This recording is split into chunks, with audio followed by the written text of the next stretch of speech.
1947 সালে ব্রিটিশরা যখন ভারত পাকিস্তান আলাদা দুটি রাষ্ট্রের পরিকল্পনা করে তখন এই উপমহাদেশে ছোট ছোট মোট 565টি রাজ্য ছিল, যাদেরকে বলা হতো প্রিন্সলি স্টেট বা করদ রাজ্য। এসব রাজ্যগুলো ব্রিটিশদেরকে খাজনা দিলেও তারা ছিল স্বাধীন, তাদের আলাদা স্বাধীন রাজাও ছিল। ব্রিটিশরা ভারত উপমহাদেশ ছেড়ে যাবার আগেই রাজ্যগুলোর সামনে 3 ধরনের বিকল্প প্রস্তাব করা হয়েছিল। তারা চাইলে ভারতের সাথে যুক্ত হতে পারে, চাইলে পাকিস্তানের সাথে, কিংবা এই রাজ্যগুলো যদি চায় তাহলে স্বাধীনও থাকার সুযোগ থাকবে। যেহেতু এসব রাজ্যের বেশিরভাগ রাজাই হিন্দু জমিদারদের দ্বারা পরিচালিত হতো, সে কারণে 565টি রাজ্যের মধ্যে 549টি রাজ্যই ভারতের সাথে যুক্ত হয়। 13টি রাজ্য পাকিস্তানের সাথে, আর কাশ্মীর, হায়দ্রাবাদ ও জুনাগড় এই 3টি রাজ্যের রাজারা সিদ্ধান্ত নেন এককভাবে স্বাধীন থাকবার। কিন্তু স্বাধীন রাজ্যগুলোকে খুব বেশি দিন স্বাধীনভাবে চলতে দেয়নি ভারত। ব্রিটিশরা ভারত ছেড়ে যাবার 1 বছর পার না হতেই সুকৌশলে 3টি রাজ্য দখল করে নেয় ভারত। প্রথমে দখলে নেওয়া হয় হায়দ্রাবাদ। পৃথিবীর ইতিহাসে বর্বরোচিত এক গণহত্যার মাধ্যমে হায়দ্রাবাদ দখল করে ভারতীয় হানাদার বাহিনী।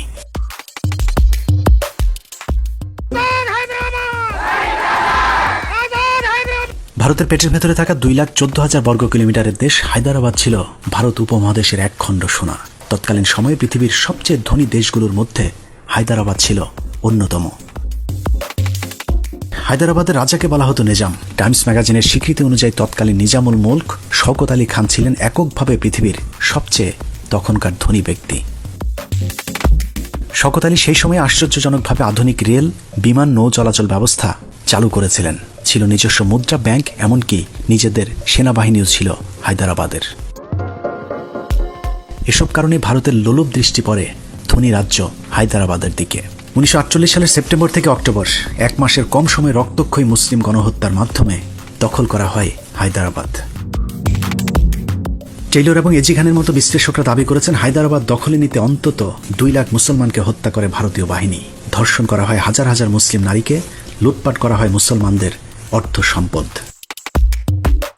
খোদ উইকিপিডিয়ার তথ্যই বলছে অন্তত 27 থেকে 40 হাজার মুসলিমকে গণহারে হত্যা করা হয় হায়দ্রাবাদ দখলের মিশন অপারেশন পোলোর মাধ্যমে। On September 17, 1948, after the Indian Union sent the army on September 13th to basically take over. ভারতের পক্ষ থেকে অবশ্য এতদিন এই অভিযোগ অস্বীকার করা হয়েছে, যদিও ঐতিহাসিক সুন্দরলালের রিপোর্টটি প্রকাশ পাওয়ার পর সামনে আসে হায়দ্রাবাদের হত্যাযজ্ঞের বিষয়টি, যে রিপোর্টটি 2013 সালের 24শে সেপ্টেম্বর বিবিসির একটি খবরেও প্রকাশ করা হয়েছিল। হায়দ্রাবাদ দখলের আগে ভারত কিছু গোয়েন্দা তৎপরতা চালায়।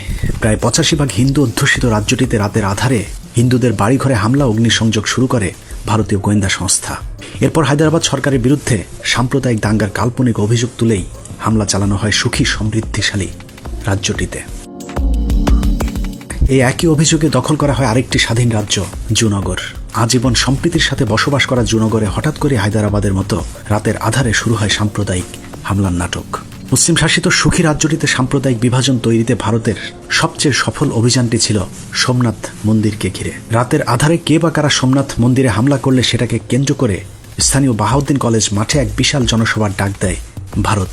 স্বাধীন রাজ্যটির আইন ভঙ্গ করে ওই জনসভায় প্রধান অতিথি হিসেবে উপস্থিত থাকেন ভারতের হিন্দু সাম্প্রদায়িক নেতাও তৎকালীন ভারতের স্বরাষ্ট্রমন্ত্রী বল্লভভাই প্যাটেল। সেই জনসভা থেকে হিন্দুদেরকে মুসলিম রাজা দ্বিতীয় মোহাম্মদ মোহাব্বতের বিরুদ্ধে খেপিয়ে তোলা হয়। বলা হয় ভারতের সাথে হিন্দুরা যদি যোগ না দেয় তাহলে জুনাগড়ে একজন হিন্দুও অবশিষ্ট থাকবে না, সবাইকে মুসলমানেরা হত্যা করবে। প্রজাদের মধ্যে চরম বিক্ষোভের জেরে গণভোটের আয়োজন করতে বাধ্য হয় জুনাগড়ের রাজা। সেই ভোটে ভারতপন্থীরাই জয়ী হয়। নির্বাচনের পর লর্ড মাউন্টব্যাটেনের নিয়োগ দেওয়া ভিপি মেনন রাজা মোহাব্বতকে ভারতের সাথে যোগ দেওয়ার পরামর্শ দিলেও রাজা বরং ভারতের সাথে যুক্ত না হয়ে পাকিস্তানের সাথে যুক্ত হতে চান। এই মর্মে রাজা পাকিস্তানের কাছে সহায়তাও চান, কিন্তু পাকিস্তানের পক্ষে তেমন কিছু করার না থাকায় পাকিস্তান বিষয়টিকে জাতিসংঘের উপর ছেড়ে দেন। ফলশ্রুতিতে 1947 সালের 1 নভেম্বর ভারতীয় বাহিনী আগে থেকেই পরিকল্পিত হামলা চালিয়ে 8 দিনের রক্তক্ষয়ী যুদ্ধের পর জুনাগড় দখল করে নেয়। সে যুদ্ধ পরবর্তী সাম্প্রদায়িক হামলায় অন্তত 32,000 মুসলমানকে হত্যা করে ভারত। দখল করা হয় জুনাগড়ের মুসলমানদের বাড়িঘর, ব্যবসা প্রতিষ্ঠান। হায়দ্রাবাদ ও জুনাগড় দখলের পরই হামলা চালানো হয় কাশ্মীরে, কিন্তু ভৌগোলিক কারণে কাশ্মীর দখলে খুব বেশি সুবিধা করতে পারেনি ভারত।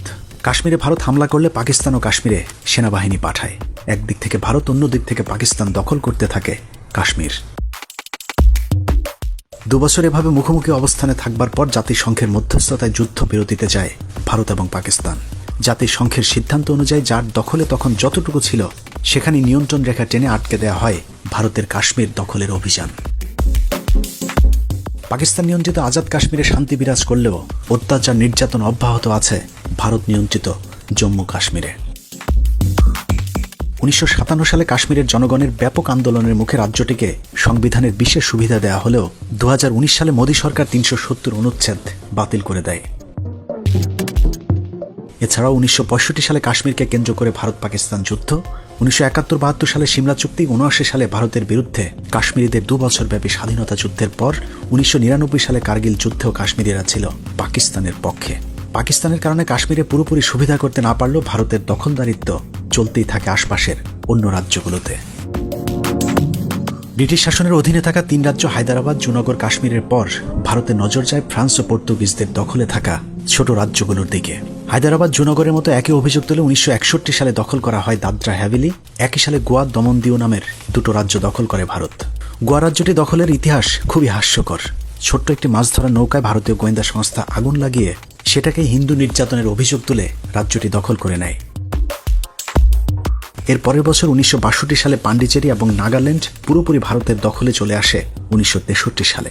1968 সালে মণিপুর, সবশেষ 1975 সালে ভারতের দখলদারিত্বের ভয়াবহ রূপ দেখেছে সিকিমের জনগণ। লেন্দুব দর্জির অতিমাত্রায় ভারত প্রীতির খেসারত দিচ্ছে সিকিমের সাধারণ মানুষ। সিকিম দখলের ইতিহাস ঘাটলে দেখা যাবে বাংলাদেশেও একই পথে হাঁটছে ভারতীয় গোয়েন্দা সংস্থা। 7096 বর্গ কিলোমিটারের সিকিম যে ভারত পরিকল্পিতভাবে দখল করেছে তার প্রমাণ রয়ের তৎকালীন পরিচালক অশোক রায়না। এই সেনা কর্মকর্তা তার ইনসাইড ড্র বইতে লিখেছেন 1971 সালে ভারতীয় গোয়েন্দা সংস্থা সিকিম দখলের চূড়ান্ত পরিকল্পনা হাতে নেয়। সিকিমেও সেই পুরাতন সাম্প্রদায়িক হামলার নোংরা খেলা শুরু করে, যার নেতৃত্ব দিয়েছিলেন রয়ের আরেক কর্মকর্তা অজিত ধাওয়াল। হিন্দুদের বাড়িঘর মন্দিরে হামলা করে দায় চাপানো হয় বৌদ্ধদের উপর। শুরু হয় বৌদ্ধ রাজা রাজতন্ত্রের বিরুদ্ধে তুমুল আন্দোলন। 2 বছরের ব্যাপক আন্দোলনের মুখে 1973 সালে নির্বাচন দিতে বাধ্য হয় বৌদ্ধ রাজা চোগিয়াল। সেই নির্বাচনে রাজপরিবার জয়ী হলেও ভারতের ইন্ধনে হিন্দুদের আন্দোলন অব্যাহত থাকে। ফলশ্রুতিতে পরের বছর 1974 সালে আবারও নির্বাচন দিতে রাজাকে বাধ্য হতে হয়। 1 বছর আগের নির্বাচনে রাজা চোগিয়াল জয়ী হলেও 1 বছর পরের কারসাজির নির্বাচনে 32 আসনের মধ্যে 31 আসনে জয়ী করানো হয় সিকিম ন্যাশনাল কংগ্রেসের ভারতপন্থী নেতা কাজী লেন্দুব দর্জিকে। যেহেতু ভারতের কারসাজিতে নির্বাচনে জয়ী হয়েছিলেন, সে কারণে ভারতের প্রেসক্রিপশনেই দেশ চালাতে থাকেন লেন্দুব দর্জি। একক সংখ্যাগরিষ্ঠ সরকার গঠনের 1 বছর না যেতেই 1975 সালের 27 মার্চ ভারতের নির্দেশে রাজতন্ত্র বিলুপ্ত করে দেন কাজী লেন্দুব দর্জি। সেই সাথে রাজপরিবারের ক্ষমতায় আসা রাস্তাও আজীবনের জন্য বন্ধ করে দেওয়া হয়। রাজতন্ত্র বিলুপ্তি আইন পাশ হবার 8 দিনের মাথায় রাজপ্রাসাদে হামলা চালিয়ে রাজাও তার পরিবারকে আটক করে ভারতীয় বাহিনী। রাজপরিবারের পক্ষে ব্যাপক বিক্ষোভ শুরু হলেও লেন্দুব দর্জি সরকার বিরোধী দলের নেতা কর্মীদেরকে হত্যা, গুমের মাধ্যমে নিশ্চিহ্ন করে দেয়। ভারত লেন্দুব দর্জিকে স্বপ্ন দেখিয়েছিলেন সারা জীবন ক্ষমতায় রাখার, কিন্তু 1975 সালে মাত্র 2 মাসের মাথায় 16 মে সিকিমকে ভারতের 22তম রাজ্য হিসেবে ঘোষণা করে ভারত। সিকিমবাসীর পক্ষে আর ভারতের বিরুদ্ধে ঘুরে দাঁড়ানো সম্ভব ছিল না, কারণ দেশপ্রেমিক মানুষগুলোকে তার আগেই শেষ করে দিয়েছিল লেন্দুব সরকার। ভারতের ফাঁদে পা দিয়ে স্বাধীনতা হারানোয় ক্ষমতালোভী লেন্দুব দর্জিকে সিকিমবাসী আজীবন ঘৃণা ভরে স্মরণ রাখবে।